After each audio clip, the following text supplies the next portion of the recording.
Mali's president has declared a 10-day state of emergency and 3 days of mourning following the attack on a hotel in the capital. At least 20 people were killed when gunmen targeted the Radisson Blu Hotel in Bamako. The attackers took 170 people hostage before Malian special forces stormed the hotel and freed those being held. Shamim Chowdhury reports. For these hostages, the ordeal was over. Others were not so lucky. Malian and UN security forces stormed a luxury hotel in the capital Bamako after it was seized by armed gunmen on Friday.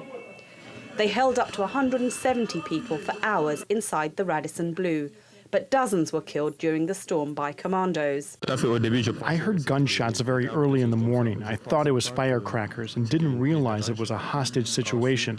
I left to go to the hotel restaurant, and then I saw there was a lot of smoke, so I returned to my room.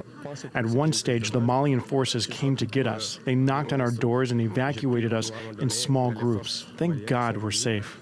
The Radisson Blu lies west of the city centre near government ministries and diplomatic offices. Many of the hostages were foreigners. A rebel group called Al-Murabitun, which is allied to Al-Qaeda, claimed responsibility for the attack. The assailants went through the 7-floor building, room by room and floor by floor, taking hostages as they went. Some were freed by the attackers after showing they could recite verses from the Quran. Others were brought out by security forces or managed to escape by themselves. Mali is a former French colony. The attack took place 1 week after 130 people were killed by militants in Paris. French President François Hollande condemned the attack. Once again, terrorists want to mark with their barbarous presence on every location where they can kill, where they can impress and murder. So we need once again to be firm and show our solidarity towards our friend, the country of Mali. Mali has been battling rebels for several years. They claimed responsibility for killing 5 people last March in an attack on a restaurant in Bamako, and a suicide attack on a group of UN peacekeepers in northern Mali in April left at least 3 people dead. But the latest attack has claimed the highest number of lives in more than a year. Shamim Chowdhury, TRT World. Well, joining me now from Bamako is the journalist Ousmane Diadé Touré. Ousmane, thank you very much for joining us again. The government in Mali have declared a 10-day state of emergency. What does that actually mean? Hello, can you hear me? Hello, Ousmane, can you hear me okay? Yes, I can hear you. Hello there. Thank you for joining us again. As I was saying, the government in Mali have declared a 10-day state of emergency. What will that mean in practice? Well, technically, I think Malians are quite used now to the state of emergency, into brackets, because we remember the coup d'etat in 2012. Malians have lived during transition for a long time under a state of emergency. I stepped out yesterday just to check out what was happening in town, if people were going out. Of course, it wasn't some of day, but people refused completely to submit to that threat as well.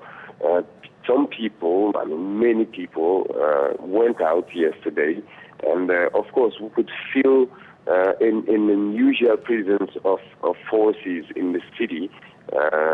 National Guard was searching into the cars, asking for IDs, and technically state of emergency, even though the hostage situation is pretty new in the country. Now, Ousmane, an Al-Qaeda-linked group has claimed responsibility for this attack. What more do we know about the group allegedly behind this?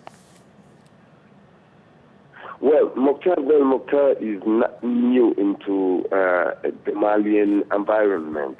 He's been launching attacks on Mali. This is not his first attack, of course, and he's been launching. He was occupying the north of Mali and the jihadist occupation before the French forces helped to free that side of the country. And today, the belief is that the jihadist forces has been dispersed, not destroyed. And today, what do we need, technically? I was speaking to one politician yesterday, and his point of view was that there's an international jihadist existing today, meaning that Daesh is